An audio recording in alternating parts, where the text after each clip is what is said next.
Buenos días, hoy en la clase de Tecnología e Informática, tendrás la oportunidad de conocer cómo se originó tu mayor entretenimiento, con el cual puedes informar, compartir, comunicar, aprender, escuchar música, ver vídeos, jugar, entre otras actividades.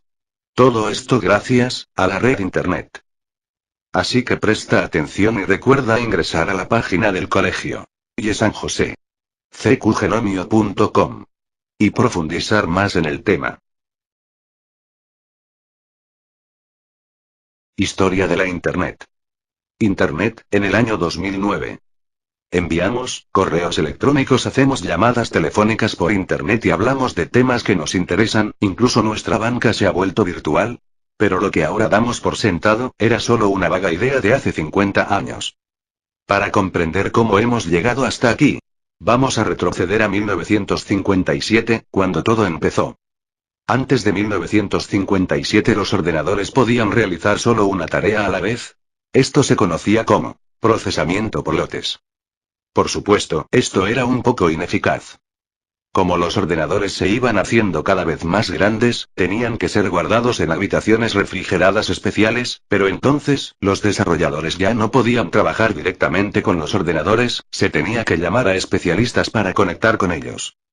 Programar en esa época significaba un montón de trabajo manual, y la conexión indirecta con el ordenador producía muchos errores, necesitaban mucho tiempo y destrozaba los nervios de los programadores. En el año 1957 se produjo un gran cambio. Se tuvo que instalar una conexión remota, para que los programadores pudieran trabajar directamente con los ordenadores. En esa misma época la idea de compartir el tiempo de computación surgió. Esto es el primer concepto en tecnología informática, compartir la capacidad de proceso de un ordenador con varios usuarios. El 4 de octubre de 1957. Durante la Guerra Fría, el primer satélite no tripulado, el Sputnik 1, fue puesto en órbita por la Unión Soviética. El miedo por una posible amenaza de misiles apareció. Para asegurar que América fuera líder en tecnología, los Estados Unidos fundó la Agencia para el Proyecto de Investigación Avanzada en Defensa, DARPA, en febrero de 1958. En esa época el conocimiento solo era transferido por las personas. DARPA planeó una red de ordenadores a gran escala para acelerar la transferencia de los conocimientos y evitar la duplicidad de investigaciones ya existentes. Esta red se convertirá en ARPANET. Además, otros tres conceptos fueron desarrollados, que son fundamentales en la historia de Internet. El concepto de una red militar por la corporación RAND en América. Una red comercial del Laboratorio Nacional de Física en Inglaterra. Y la red científica Cyclades, en Francia. El proyecto científico, el militar y el comercial eran conceptos cercanos, y son los cimientos de nuestro actual Internet. Comencemos con ARPANET, la más popular de estas redes. Su desarrollo comenzó en 1966. Las universidades eran bastante prudentes sobre compartir sus ordenadores.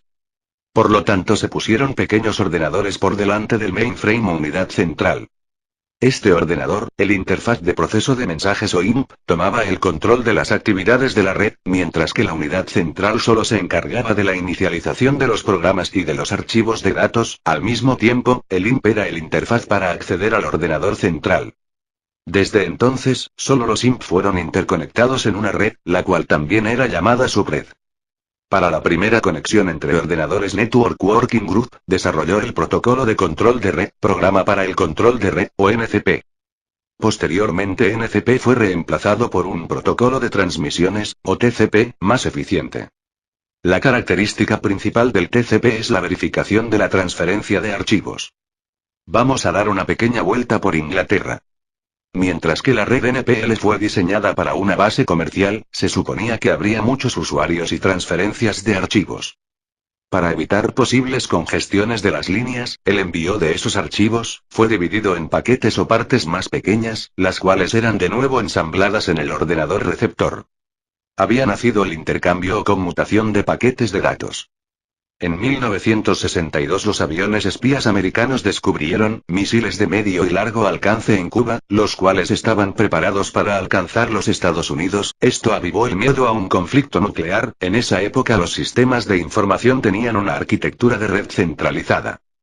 Para evitar una ruptura de esa red durante un posible ataque, se tenía que diseñar una red con arquitectura descentralizada.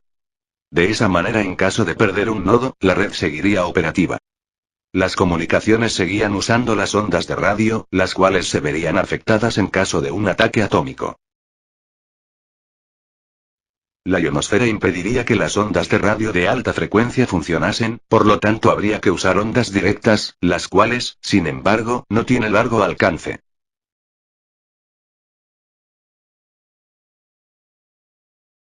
La mejor solución fue el modelo de una red distribuida. Estas largas distancias podrían ser cubiertas con mínimas interferencias. Otro hito al que le sigue el desarrollo de la red francesa Cyclades. Cyclades tenía un presupuesto muy reducido y por lo tanto pocos nodos. Su enfoque fue la comunicación con otras redes. De esa manera, el término Internet, entre redes, había nacido. Además, el concepto de Cyclades iba más allá que el de ARPA y NPL. Durante la comunicación entre el emisor y el receptor, los ordenadores no intervenían más, simplemente funcionaban como un nodo de transferencia. El protocolo de Cyclades fue a través de todas las máquinas usando una capa física, que fue implementada dentro del hardware, suministrando una conexión directa, con el receptor, con una estructura de extremo a extremo. Inspirados por la red Cyclades y llevados por la incompatibilidad entre las redes, esta conexión ganó en importancia en todo el mundo.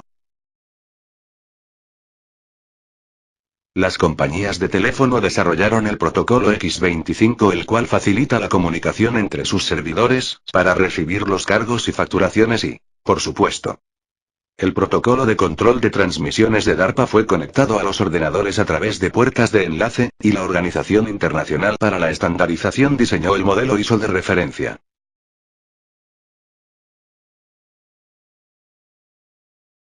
La innovación del ISO fue el intento final de estandarizar las redes y la división de los canales en capas separadas. Finalmente, el protocolo TCP asimiló las normativas del modelo ISO y dio paso al protocolo TCP/IP. Un estándar que garantizaba la compatibilidad entre las redes, y que finalmente las unió, creando Internet. El 28 de febrero de 1990, se desactivó el hardware de ARPANET. Pero Internet siguió funcionando.